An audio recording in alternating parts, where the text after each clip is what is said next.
Bismillahirrahmanirrahim. Assalamualaikum warahmatullahi wabarakatuh. Waalaikumsalam warahmatullahi wabarakatuh. Alhamdulillahirabbil alamin. Assalatu wassalamu ala asrafil anbiya'i wal mursalin. Sayyidina wa maulana Muhammadin wa ala alihi wa sahbihi wa man tabi'ahum bi ihsanin ila yaumiddin amma ba'd. Alhamdulillah, pemirsa dakwah Sulsel Channel yang dirahmati oleh Allah Subhanahu wa taala. Kembali lagi dalam program kesayangan kita, Syiar Syariat Islam Pembawa Rahmat, di edisi Sabtu 7 Februari 2026 bertepatan dengan tanggal 19 Sya'ban 1447 Hijriah, yang dimana pada kesempatan kali ini kita akan mengangkat tema, yakni Board of Peace Damai versi siapa.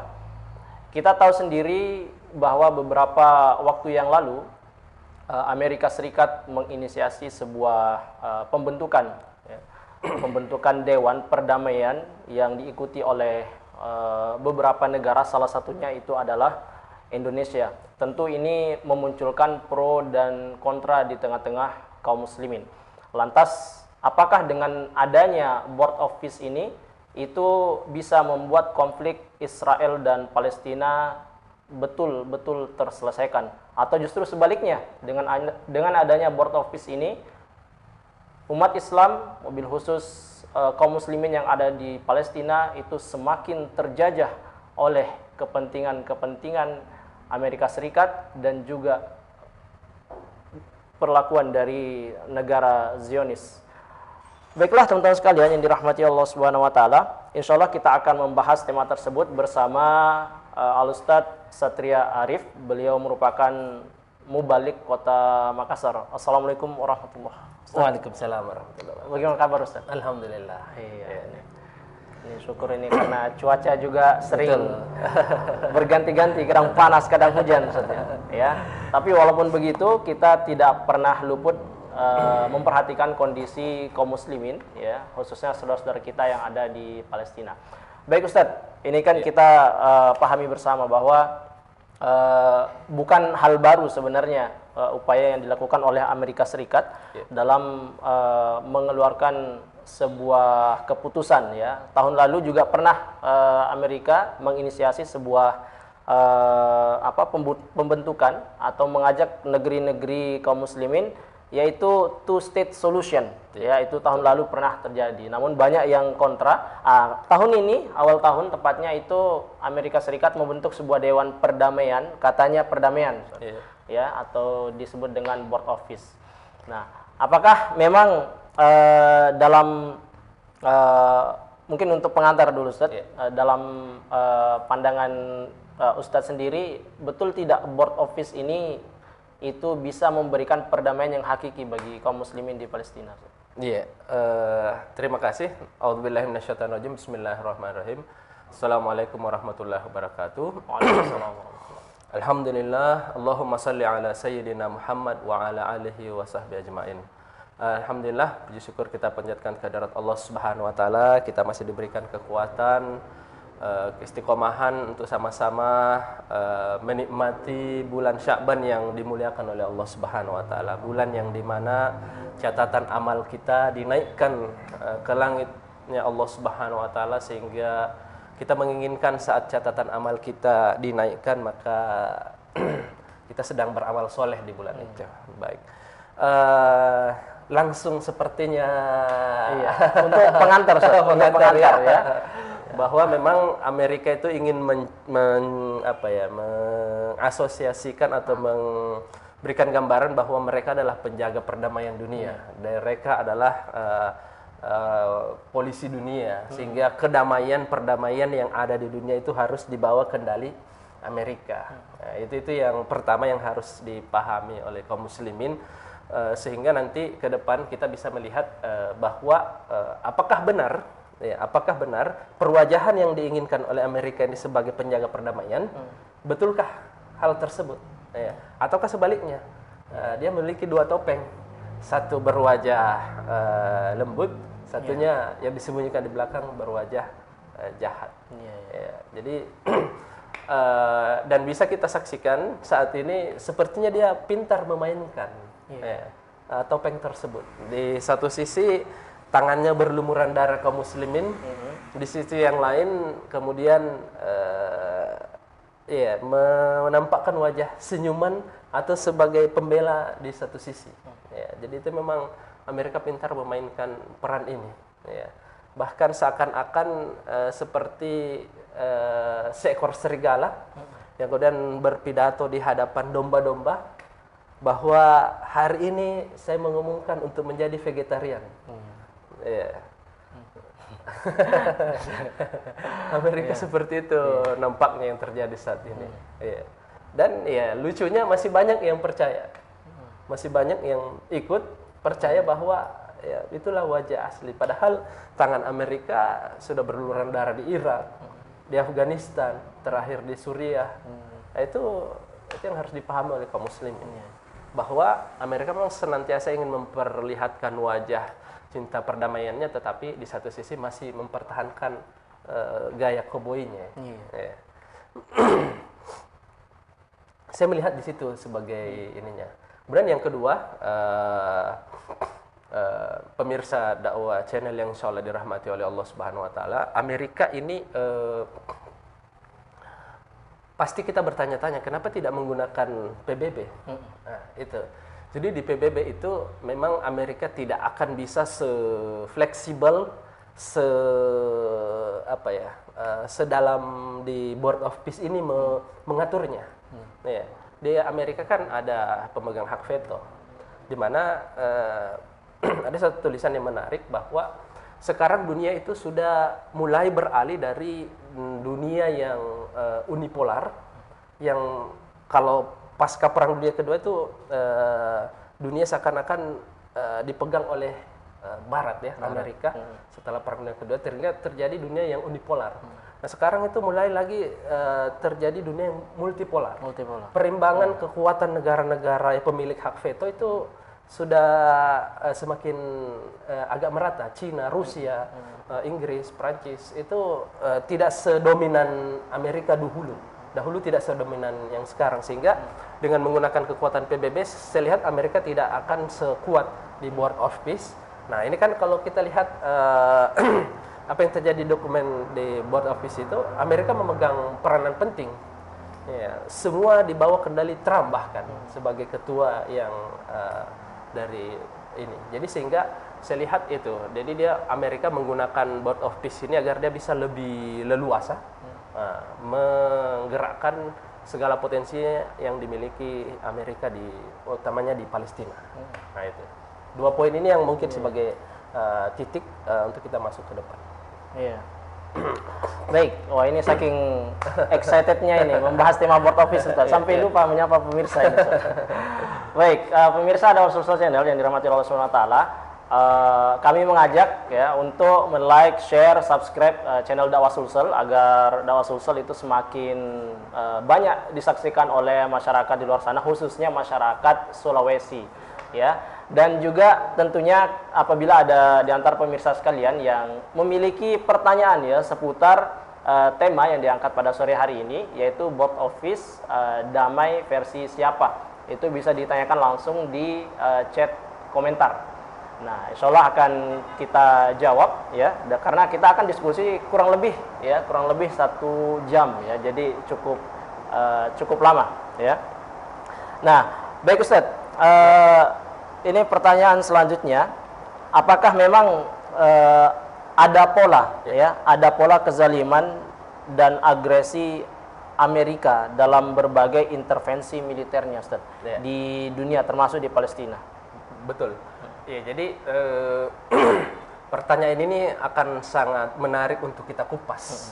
Karena apa? Karena ini berbicara terkait dengan pola yang dilakukan oleh Amerika untuk penanganan terhadap negeri-negeri kaum muslimin. Nah, jadi dengan membaca polanya kita bisa kemudian memahami, oh begini pendekatan yang akan digunakan oleh Amerika.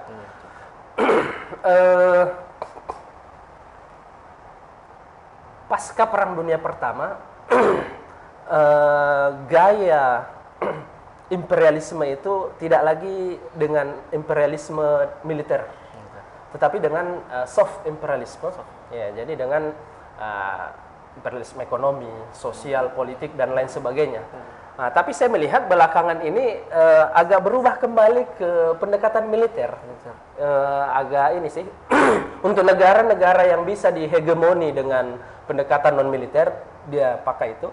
Tetapi negeri-negeri kaum muslim lebih banyak saya melihat lebih ke pendekatan militer. Kita masih mengingat Irak awal 2000, dengan alasan Irak memiliki senjata pemusnah massal, Amerika kemudian masuk membombardir. Nah, jadi polanya ada sama, masuk membombardir, menghancurkan infrastruktur yang ada. Nah, ini polanya. Sama dengan di misalnya Suriah yang terbaru kan, ada Amerika mengatakan ada ISIS, maka masuklah dia bersama beberapa negara-negara. Sama, bombardir juga, menghancurkan infrastruktur yang ada. Kemudian terakhir di Palestina. Nah, Palestina ini bukan bombardir, sapu rata. Negara Palestina yang 11-12 mungkin luasnya dengan kota Makassar itu rata dengan tanah. Nah, ini persamaan yang pendekatan militer sebenarnya. Dan kemudian Amerika datang sebagai semacam juru selamat. Gitu. Setelah hancur porak-poranda ini negeri, dia datang membawa solusi. Dan dia datang sebagai kayak dewa penyelamat begitu, bahwa kalau saya masuk dengan Board of Peace misalnya, ini bisa menyelamatkan Anda. Nah, jadi dengan masuknya dia menjadi dewa penyelamat, ini dia bisa dapat banyak potensi, kekayaan alam. Tetapi pendekatan yang lebih utama, infrastruktur yang tadi hancur-hancuran, itu kemudian butuh untuk direkonstruksi. Nah, bagaimana kita lihat rekonstruksi Irak, rekonstruksi Suriah, terbaru ini rekonstruksi Palestina yang biayanya sekitar kemarin 50 miliar US dollar, tapi naik budgetingnya sampai 70, saya baca itu 70 miliar US dollar, sekitar 1.100 triliun. Itu 1/2 atau 1/3 dari APBN kita Indonesia. Itu sangat besar untuk sebuah kota yang mungkin hanya sebesar Makassar. 1.100 triliun itu potensi cuan. Kita tahu Trump dia oligark. Oligark di bidang konstruksi. Jadi masuk ini barang ke Palestina. Di samping memang kalau kita melihat 3 langkah yang dilakukan untuk pembangunan Palestina itu, yang pertama dengan tahapan pertama ini adalah dengan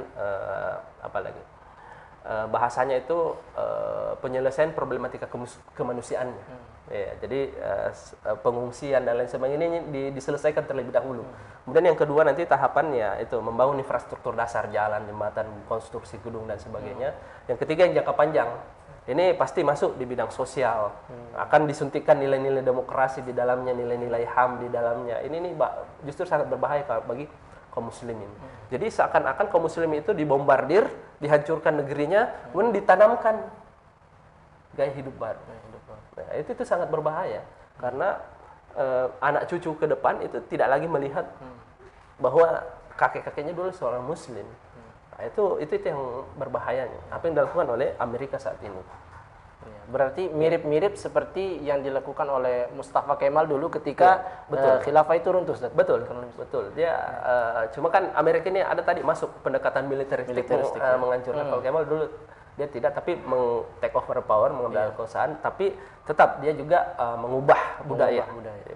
Kita lihat Irak yang terjadi saat ini kan, Suriah itu mulai menanamkan nilai demokrasi dalamnya setelah Amerika. Bahkan sekarang itu Amerika akan yang terbaru itu sudah mulai akan meninggalkan Suriah karena katanya sudah damai, sudah aman. Bukan, tapi karena agennya sudah duduk di pemerintahan. Nah, masyarakat itu orang yang ditanam oleh Amerika.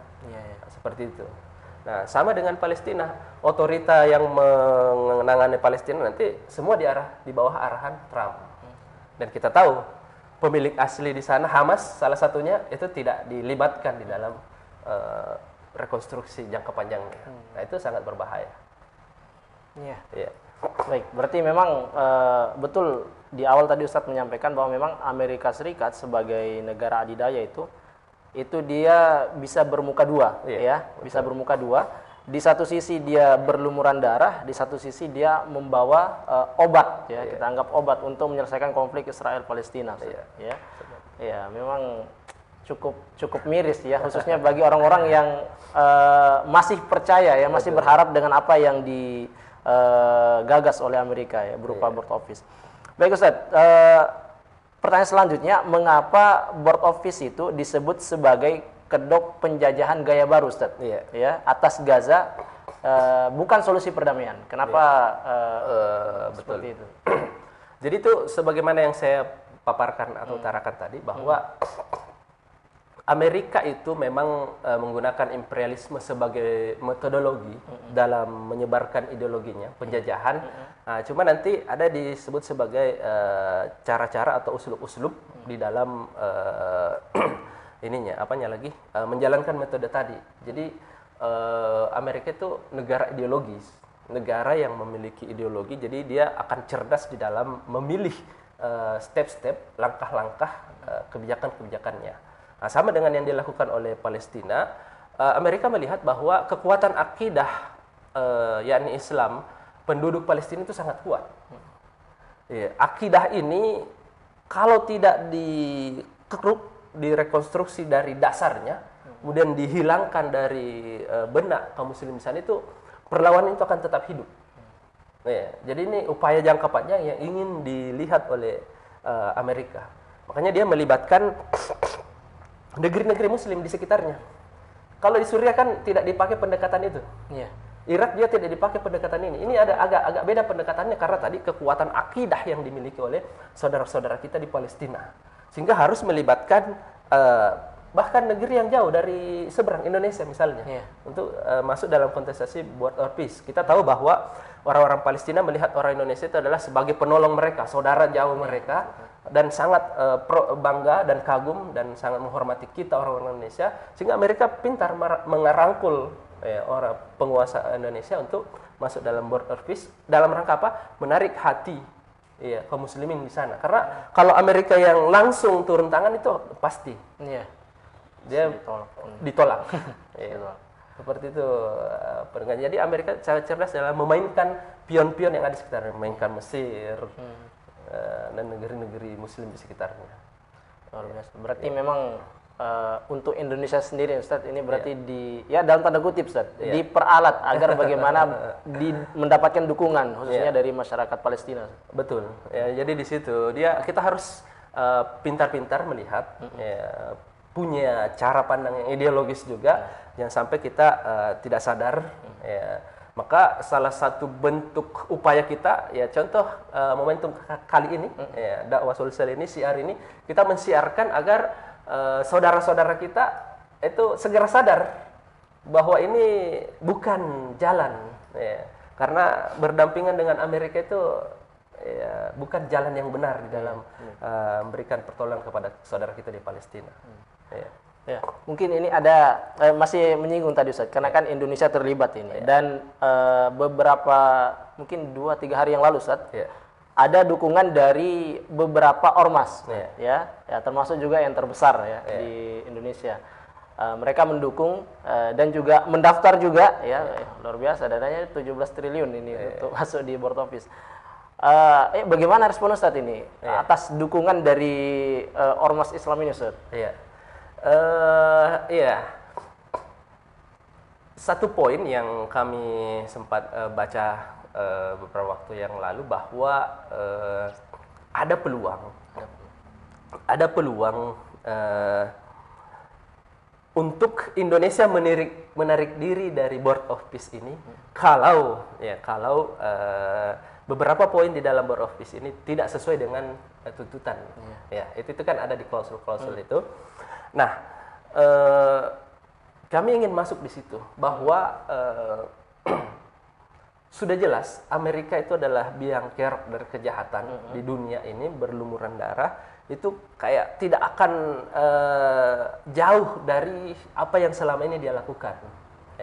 Sehingga sebelum terlalu jauh, ormas-ormas Islam ini, kami menyuruhkan agar saudara-saudara kami yang ada di sana itu kemudian menyatakan menarik diri dari board of peace atau mendorong penguasa untuk menarik diri karena ini tidak ada relevansinya, tidak memiliki poin penting terhadap Indonesia, utamanya kaum muslimin. Itu harus seruan yang tegas. Jadi harus keluar karena tadi poin ininya ada klausul atau ada peluang untuk keluar. Jadi kita menyerukan ya untuk ormas-ormas yang mendukung untuk masuk board of peace ini ya di dalam bersuara untuk keluar segera ya dari board of peace karena tidak memiliki relevansi. Kita diperalatlah oleh Amerika untuk hegemoni saudara-saudara kita di Palestina. Iya. Baik Ustaz, ini masih ya berkaitan dengan dukung-mendukung Ustaz. Ya. Bagaimana Islam memandang kezoliman dan apa hukum mendukung atau condong pada kezoliman itu Ustaz? Iya. Baik, terima kasih atas responnya ya. Jadi zolim itu di dalam Islam memang merupakan sebuah kondisi di mana kondisi itu tidak memberikan peluang kepada orang ya, untuk melanggar hukum Allah Subhanahu wa taala. Jadi itulah definisi zalim. Ya. Dalilnya di dalam surah Al-Maidah ya. Wa man lam yahkum bima anzalallah ya faulaika humuz zalimun. Siapa yang tidak berhukum dengan hukum yang dijalankan, diperintahkan oleh Allah, itulah orang-orang zalim. Jadi zalim definisinya adalah tidak berhukum dengan hukum-hukum yang diinginkan oleh Allah Subhanahu wa taala. Dan juga dalam surah Hud ayat 113 dijelaskan di situ bahwa wala tarkanu ilal ladina zalamu. Wala tarkanu, tarkan itu kata dasarnya rokana, ya, rukun, condong atau kemudian kagum terhadap orang-orang zalim. Apalagi saat ini masuk dalam board of peace, itu tergabung bersama-sama itu jelas-jelas bertentangan dengan surah Hud. Jelas ini apanya lagi seruannya bahwa dia wala tarkon. Janganlah engkau tarkonu itu condong atau condong saja. Condong itu kayak semacam pekerjaan hati yang ini apalagi pekerjaan fisik yang tergabung di dalamnya ilal ladzina zalamu. Kepada orang-orang yang zalim. Yang zalim tadi tidak menjalankan hukum-hukum Allah Subhanahu wa taala. Apalagi Amerika, dia kan gembong kezaliman. Nah itu. Fatamassahumun nar. Nah ini yang menyebabkan kau tersentuh oleh api neraka. Jadi seruan kami tadi terhadap saudara-saudara di ormas itu seruan yang didasari oleh rasa cinta, jangan sampai terkena oleh api neraka. Ya bagaimana kalau ada di perjalanan saya di tepi jurang, ada orang yang sedih tepi jurang ini hampir jatuh. Apa yang kita lakukan? Tentu kita teriak sekeras mungkin. Jangan sampai engkau terjatuh. Nah itu yang kita lakukan terhadap saudara-saudara kita. Mengingatkan bahwa ini ada dalam surah Hud. Surah 13 jelaskan bahwa condong saja tidak bisa apalagi bersama-sama. Jadi harus segera keluar, menarik diri dari statement tersebut. Sekalipun ada maslahat ya, yang diperoleh dari situ sedikit itu tidak dilihat oleh ayat ini. Karena apa? Karena nanti berefek kepada pertolongan Allah Subhanahu wa taala sebagaimana dilanjutkan oleh ayat yang ini. Bahwa Allah itu akan mencabut pertolongannya kalau kita kemudian condong kepada orang-orang yang zalim. Seperti itu. Ya, baik Ustaz.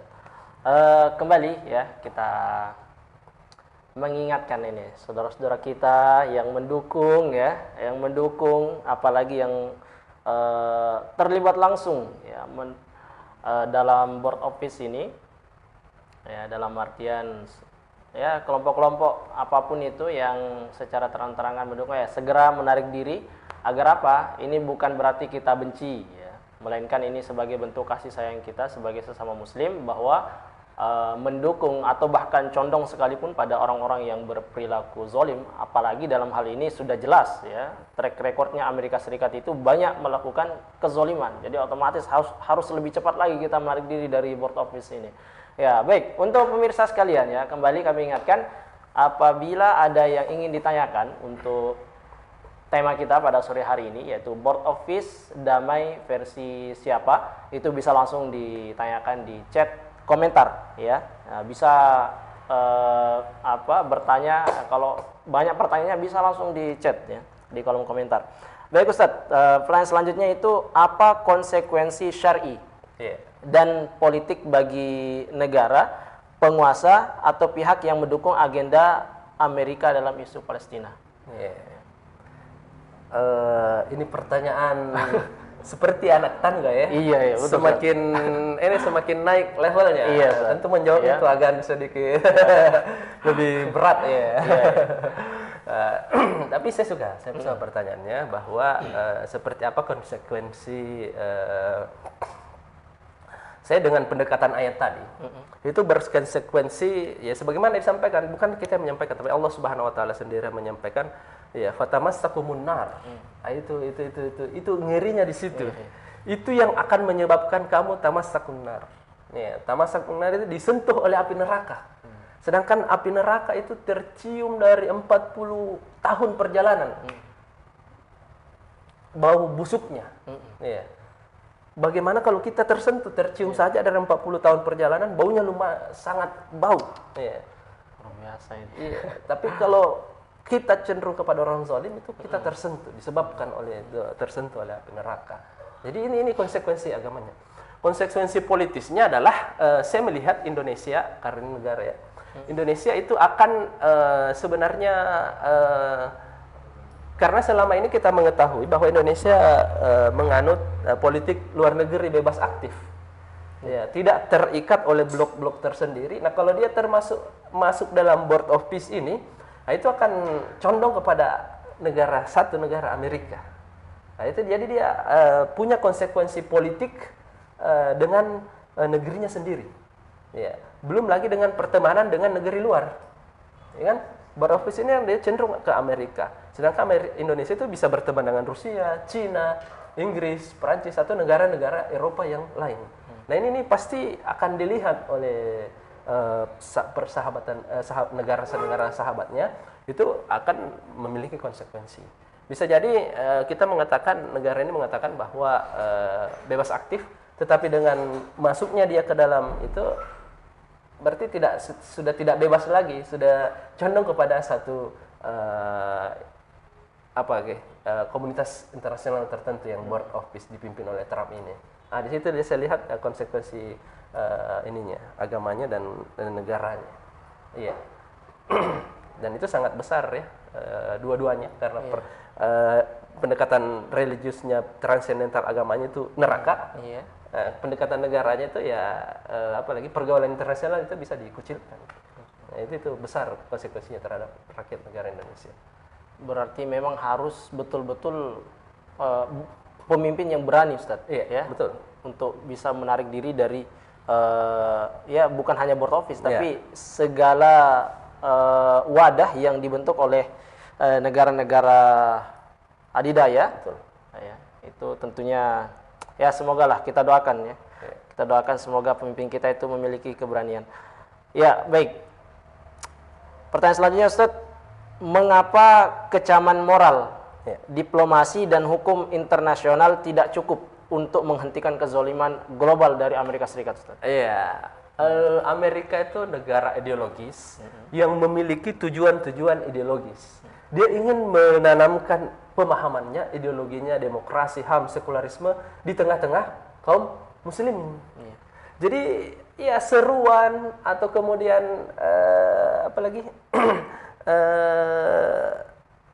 himbauan yang sifatnya hanya berupa seruan untuk Amerika agar menghentikannya itu tentu tidak akan masuk dalam logika ideologis mereka.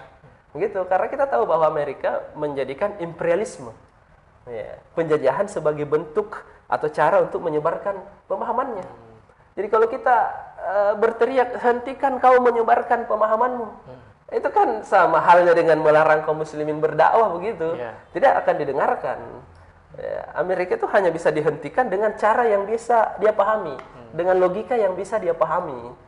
Kalau kita dengan logika kita kemudian menyampaikan ke dia agar menghentikan apa yang dia lakukan, ya tidak akan didengarkan. Dan itu kan terjadi saat ini. Kita teriak mengadakan konferensi kiri kanan. teriak supaya Amerika berhenti, tidak akan.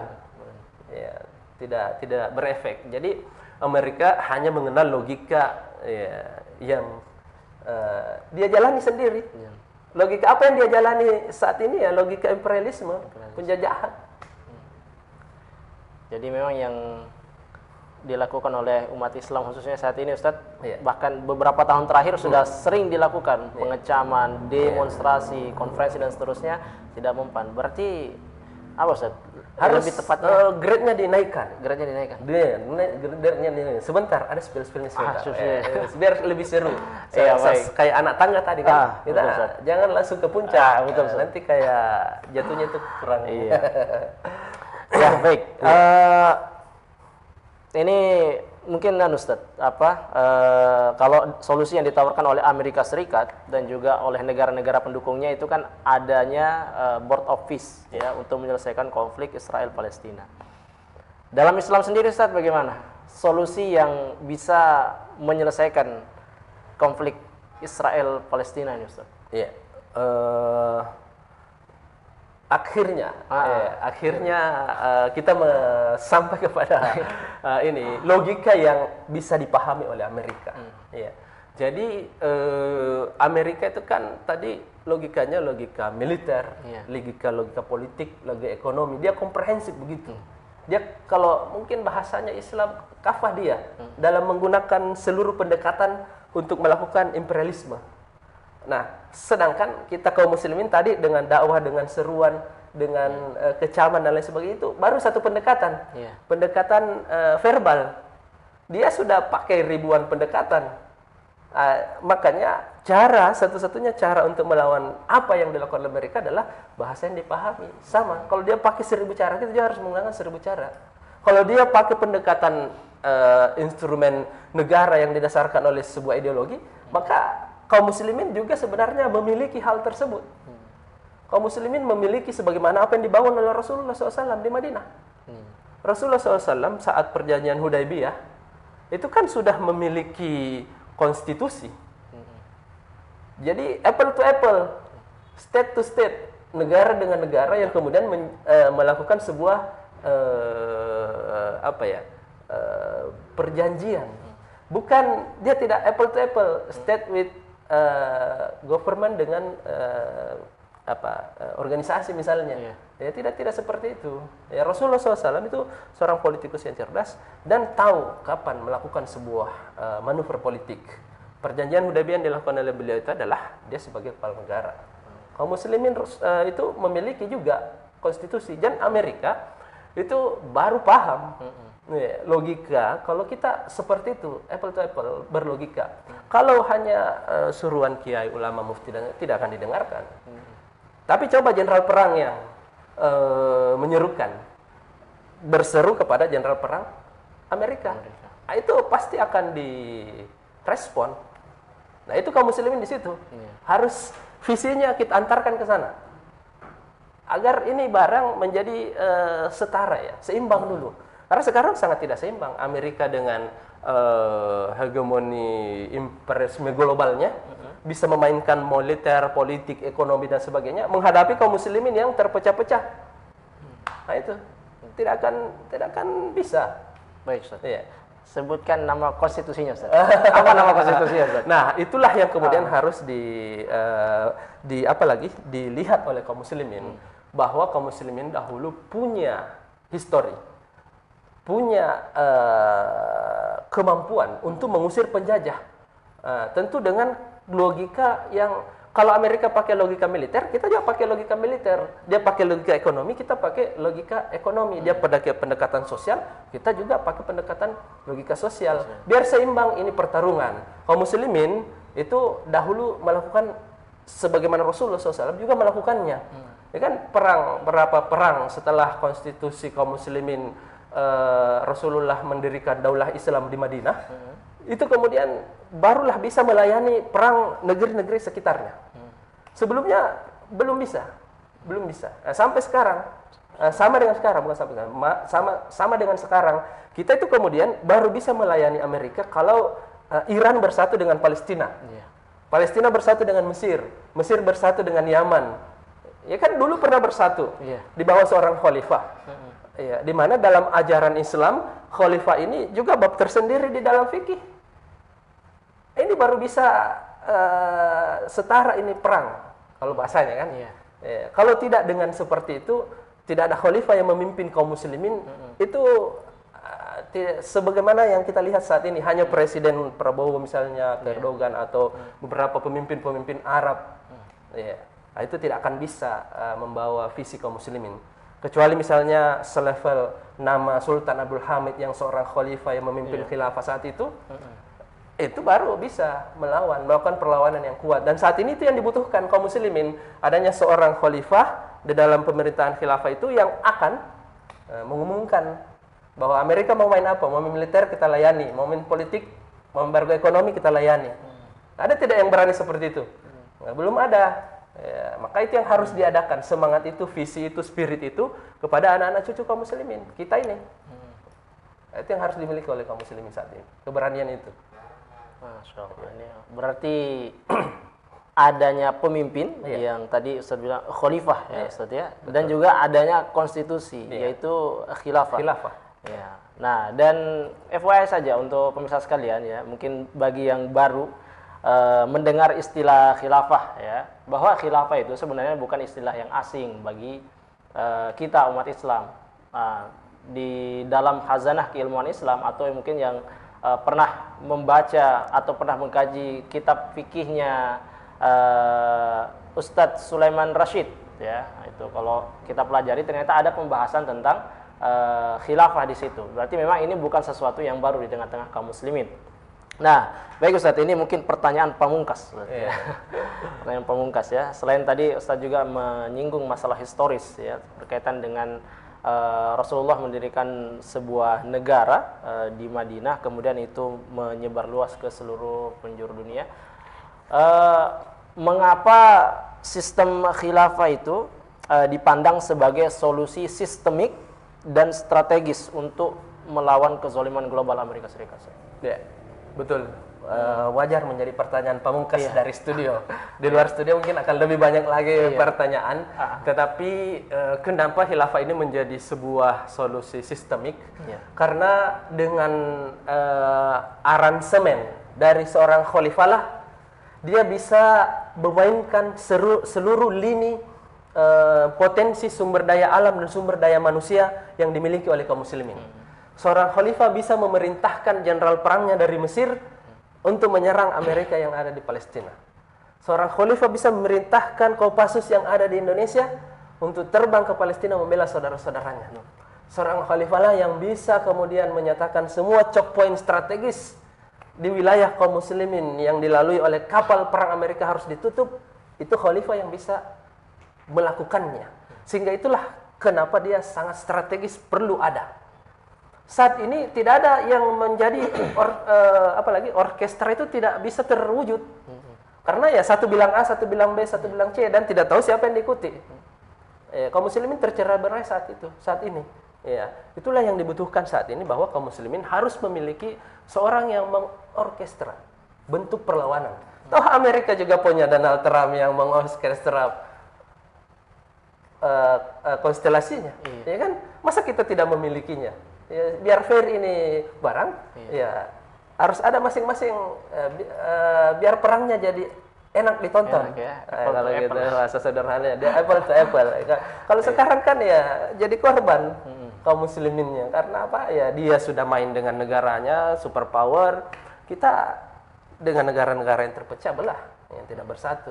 Nah, itu kan ya nalar sederhana saja lah, kita mengajak logika berpikir kaum muslimin.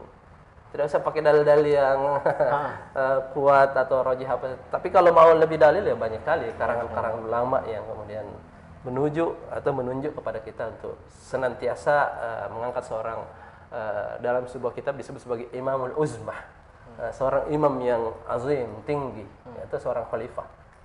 Gitu.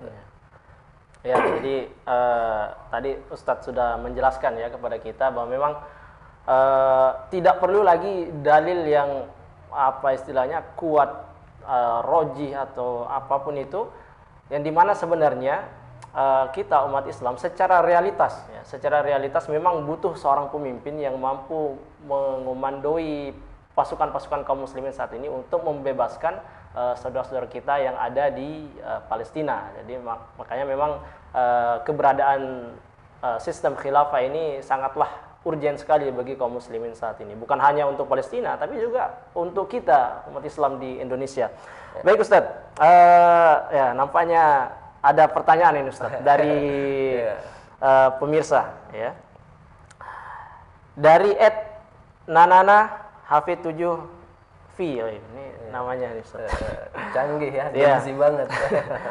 Apa yang bisa kita lakukan sebagai individu umat Islam untuk membela Palestina dan tidak ikut mendukung negara penjajah Amerika Ustaz? Sebagai individu. Bagus sekali pertanyaan karena dia didasarkan oleh kesadaran personal dia sebagai seorang muslim yang kemudian memiliki saudara di negeri yang jauh ya sana, yakni Palestina. Nah, inilah salah satu juga sebab orang-orang di Palestina itu mencintai orang-orang yang di Indonesia. Kemarin kami ke Tanah Haram bertemu salah satu dan rombongan saudara kami di Palestina.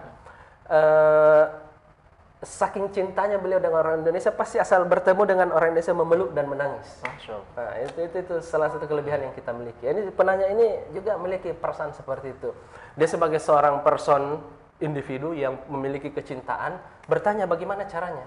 Ya, bagaimana caranya? Jadi kaum muslimin itu adalah laksana satu tubuh, bersaudara dengan saudara yang lainnya. Innamal mu'minuna ikhwah. Bahwa kaum muslimin itu bersaudara. Apa yang dirasakan oleh saudara-saudara kita di Palestina itu harus kita rasakan di sini. Sekalipun dipisahkan oleh jarak yang jauh, tetapi perasaan mereka harus kita rasakan. Itu yang pertama dulu. Harus muncul perasaan sedih, perasaan sebagaimana ketika rumah kita, negeri kita, kota kita diratakan dengan tanah. Itu yang harus ada dulu. Sebagai seorang pribadi. Kemudian selanjutnya setelah itu dinaikkan terus grade perasaan kita. Setelah itu kemudian setelah kita merasa sedih dan sebagainya itu kita harus empati kita muncul. Empati kita itu ya kita memiliki rasa ingin membela saudara-saudara kita di sana.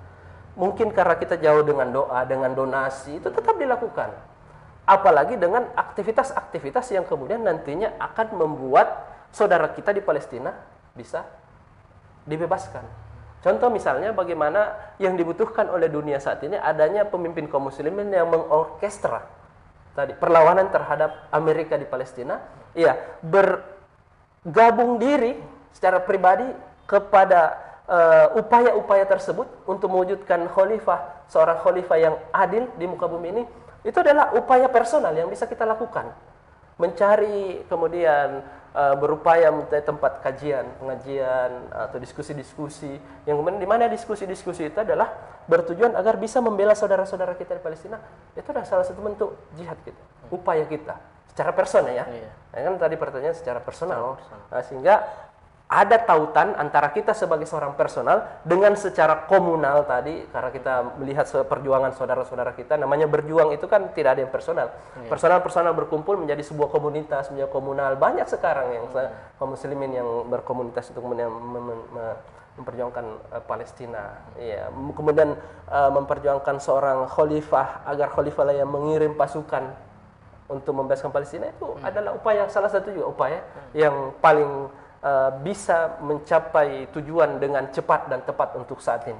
Saya pikir dengan seperti itu bisa memantik kita untuk mencari informasi-informasi tersebar luas di internet. Bisa dengan langkah-langkah seperti itu. Ya, jadi semoga lebih banyak lagi saudara-saudara kita umat Islam itu tersadarkan muncul kesadaran secara personal agar bagaimana mereka itu lebih peduli lagi terhadap apa yang menimpa saudara-saudara kita yang ada di Palestina. Tentunya tidak cukup hanya itu. Kesadaran personal tentu masih sangat kurang. Kita tentu harus meningkatkan levelnya. Kita harus mencari komunitas-komunitas, pengajian-pengajian yang dimana di situ memang memberikan solusi agar bagaimana saudara-saudara kita di Palestina itu bisa keluar dari kezaliman yang mereka alami saat ini. Baik Ustadz, karena kita sudah berada di penghujung acara, juga tidak terasa ini Ustadz, luar biasa pembahasan ya. Walaupun mungkin bagi sebagian orang ini board office, apa ini board office ya, tapi ternyata memang dari diskusi tadi kita bisa memahami ya bahwa board office itu adalah sebuah upaya yang dilakukan oleh Amerika Serikat untuk bagaimana bisa mentrol atau mengendalikan negeri-negeri khususnya kaum muslimin, apalagi kaum muslimin saat ini diwakili oleh satu nama yaitu Indonesia. Kenapa? Karena Indonesia memiliki penduduk muslim salah satu terbesar di dunia, Ustaz. Jadi dengan bergabungnya Indonesia tentu memiliki memberikan legitimasi lah bagi Amerika Serikat. Oh, ini saja yang banyak Islamnya mendukung. Nah, tapi dari diskusi tadi kita mendapatkan pencerahan bahwa apa yang dilakukan oleh Amerika Serikat itu laksana seperti orang yang bermuka dua ya. Amerika Serikat berlumuran darah, tapi juga di satu sisi dia membawa obat. Nah, ini kita harus paham ya. Jadi silahkan bagi teman-teman sekalian, apabila tertarik dengan acara dari channel Dakwah Sosial, nantikan acara syiar pekan depan. Baik Ustaz, mungkin bisa memberikan closing statement Ustaz untuk acara kita sore hari ini. Ya, baik, sebagai closing statement, bahwa kami menyerukan kepada saudara-saudara kita yang kemudian mendukung Indonesia masuk dalam Board of Peace agar menyerukan agar Indonesia bisa keluar dari Board of Peace. Apa kepentingannya keluar agar supaya saudara-saudara kita di Palestina bisa kita selamatkan.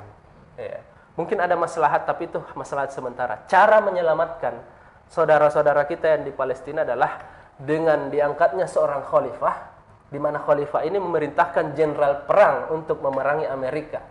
Apakah dia memerintahkan orang Mesir, memerintahkan orang Turki, memerintahkan orang Indonesia untuk memerangi Amerika, terserah khalifah. Yang penting ada khalifahnya dulu yang kemudian mengorkestra ini perlawanan terhadap Amerika. Karena bagaimana ceritanya orang Muslim ditolong orang-orang kafir, itu tidak akan ada ceritanya. Jadi yang bisa menolong saudara-saudara kita di Palestina yang Muslim adalah orang-orang Muslim, terutama kita di Indonesia. Itu ya mungkin.